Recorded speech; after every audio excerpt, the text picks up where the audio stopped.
د کوچیانو او هزاره ترمنځ خپلمنځي شخړې په میدان وردګ ولایت کې. سلام، ستړي مشئ، زموږ پښتو نیوز چینل ته ښه راغلئ.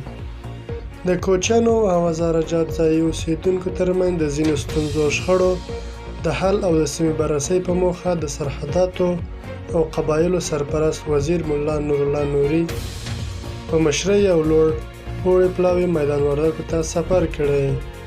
یاد پلاوی د میدان وردګو ولایت مقام په غونډه کې د کوچیانو او ځایي اوسیدونکو سره لیدلي او د هزاره قوم په مشرۍ یې د ستونزو او شخړو د حل په موخه یو ګډ کمیسیون جوړ کړی.